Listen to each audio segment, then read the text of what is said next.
Alhamdulillahirrabbilalamin. Wassalatu wassalamu ala asyrafil anbiya wal mursalin wa ala alihi wa ashabihi wa man tabi'ahum bi ihsanin ila yaumiddin amma ba'du.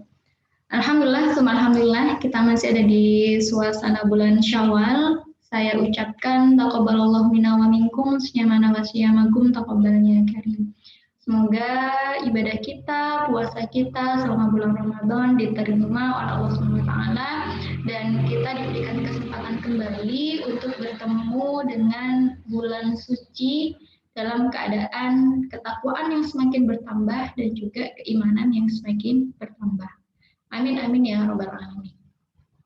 Baik teman-teman, kali ini di mata kuliah fikih haji dan umroh kita akan membahas berkaitan dengan tawaf wada dan juga dam. Apa itu tawaf wada? Yaitu adalah tawaf perpisahan, di mana ketika seseorang yang melakukan ibadah haji ataupun umroh dia ingin meninggalkan Makkah, maka baginya wajib untuk melaksanakan tawaf wada ini. Nah, sebagaimana hadis riwayat Anas bin Malik radhiyallahu an, beliau berkata bahwa Nabi Shallallahu Alaihi Wasallam ketika telah selesai melakukan ibadah haji, maka beliau melakukan tawaf wada. Nah, hukumnya adalah wajib. Jika tidak dilakukan, maka bagi dia wajib untuk membayar dam, yaitu seekor kambing. Nah, kalau seseorang dia keluar dari Makkah tanpa tawaf, dia sama dengan bermaksiat kepada Allah Subhanahu wa taala. Kenapa? Karena dia telah meninggalkan kewajibannya. Nah, hanya saja begini, ketika seseorang dia keluar dari Makkah dalam jarak yang ditempuh itu belum sampai kepada jarak qashar, ya jarak qashar sholat. Nah, kalau Imam Syafi'i mengatakan 81 km. Jadi kalau dia belum melebihi dari 81 km dan dia balik ke Makkah untuk melakukan tawaf wada, maka bagi dia tidak mengeluarkan dam, tidak membayar dam. Nah, tapi kalau dia itu sudah melebihi dari jarak 81 km, nah maka bagi dia wajib untuk membayar dam dan wajib juga melaksanakan tawaf wada. Nah, ini juga berlaku bagi orang yang sedang lupa. Nah, orang yang melakukan tawaf wada ini tidak semestinya dia masih berdiam diri di situ. Misalnya dia masih city tour, dia masih shopping, dia masih ingin pergi ke Masjidin Nabawi, Masjidil Haram, atau dia masih mau bertransaksi jual beli, mau bayar hutang dan lain sebagainya. Nah, maka bagi dia wajib untuk mengulang tawaf. Kenapa? Karena istilah tawaf wada itu dilakukan ketika dia sudah selesai urusan di situ, dia mau meninggalkan Makkah, sudah.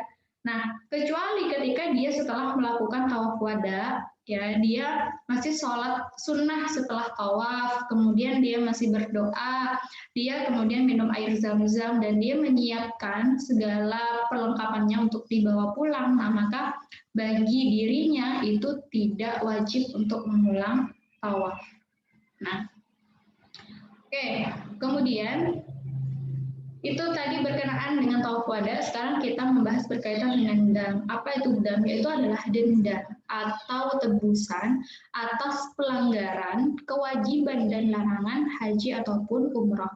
Nah, ini sumbernya diambil dari fikih manhaj ala mazhab Imam Syafi'i. Nah, di sini ada 5 pembagian dam ya, yang nanti jenis pelanggarannya itu berbeda, bentuk damnya juga akan berbeda. Nah, untuk dam yang pertama yaitu adalah dam moratib muqaddar, tebusan darah yang wajib urut dan kadarnya telah ditetapkan. Nah, ini berlaku bagi seseorang yang melanggar tanpa uzur, ya. Jadi melanggar kewajiban haji umroh seperti ihramnya melewati miqat, tidak melakukan tawaf wada, hajinya haji tamattu dan lain-lain. Nah, maka bagi dia wajib untuk menyembelih kambing atau 1/7 sapi atau 1/7 unta yang sah untuk menjadi hewan kurban. Kalau nggak sanggup gimana? Maka wajib bagi dia untuk berpuasa sebanyak 10 hari. 3 hari di Tanah Haram, 7 harinya nanti dilaksanakan ketika sampai di tanah air. Ya, jadi kalau dia sudah kembali ke rumah.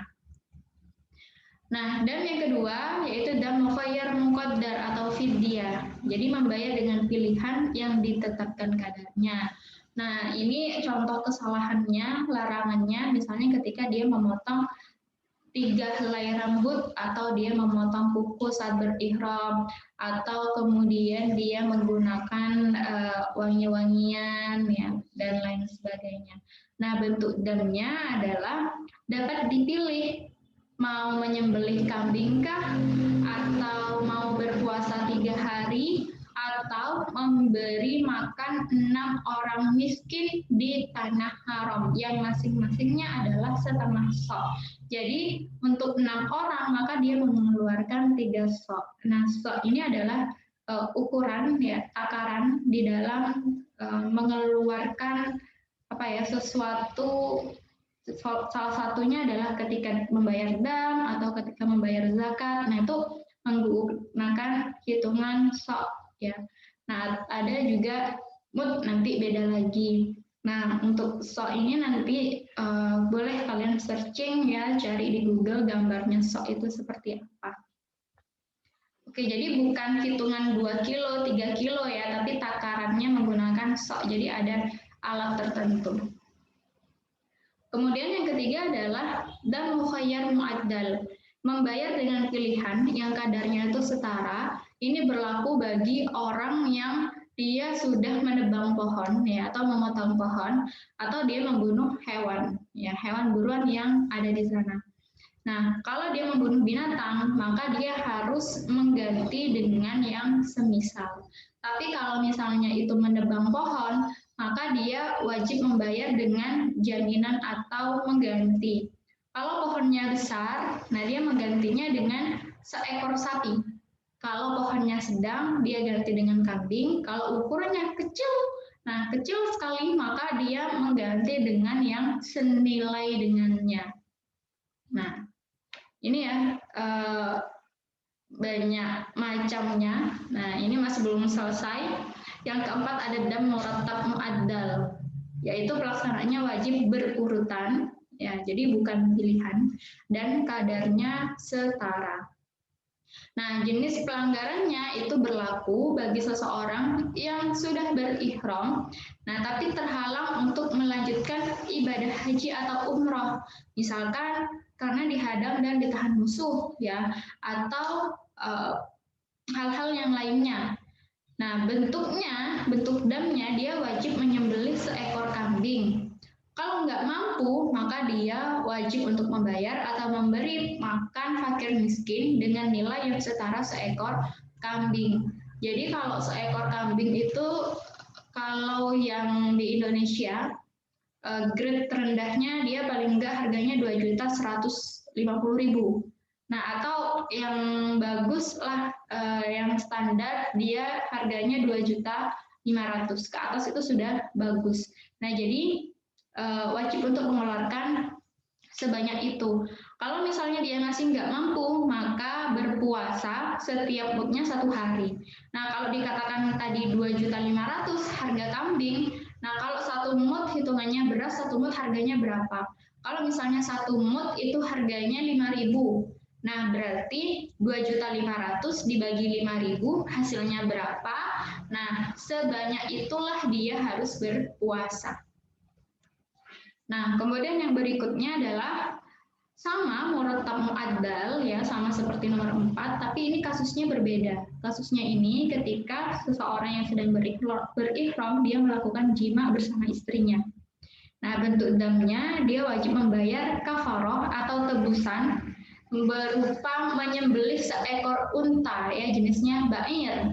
Nah, kalau dia tidak wajib, tidak mampu, wajib bagi dia untuk menyembelih sapi.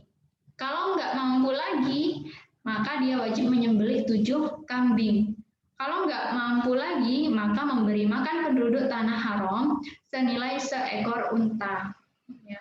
Jika masih tidak mampu, maka berpuasa setiap mudnya 1 hari. Jadi kalau unta itu harganya sekitar 30 juta ke atas. Nah, jadi nanti 1 mud itu kalau beras harganya berapa, nanti dari 30 juta itu dibagi itu, nah sebanyak itulah dia wajib untuk berpuasa. Dan itu lumayan banyak banget gitu ya. Mungkin ada 3 bulan lebih dia harus berpuasa. Nah, jadi hitungan mut ini ya tadi dihitung dari harga seekor unta. Nah, jika dia berjima setelah bertahallul yang pertama, nah maka hajinya sah tetapi wajib membayar kafarohnya itu seekor kambing. Nah, kalau kejadiannya seperti ini hanya berlaku ketika dia melakukan ibadah haji. Jadi bukan umrah. Nah, ini ya, Masya Allah, jadi pelaksanaan haji dan umroh itu bukan semata-mata saya berangkat haji, saya berangkat umroh, kemudian saya pulang sudah selesai saya menjadi haji mabrur gitu ya, umroh saya sudah diterima. Nah, tetapi kita perlu memperhatikan syarat dan rukunnya dan kalau misalnya ada yang kemudian dilanggar, nah wajib bagi dia untuk membayar dan maka perlu kita terus memperluas pengetahuan kita, jangan sampai kemudian yang sekiranya kita itu sudah melakukan ibadah yang luar biasa, tetapi ternyata di hadapan Allah itu hanya sekedar butiran debu, ya. Nah, demikian dari yang bisa kami sampaikan. Saya kurang lebihnya, saya mohon maaf. Saya akhiri. Wassalamualaikum warahmatullahi wabarakatuh.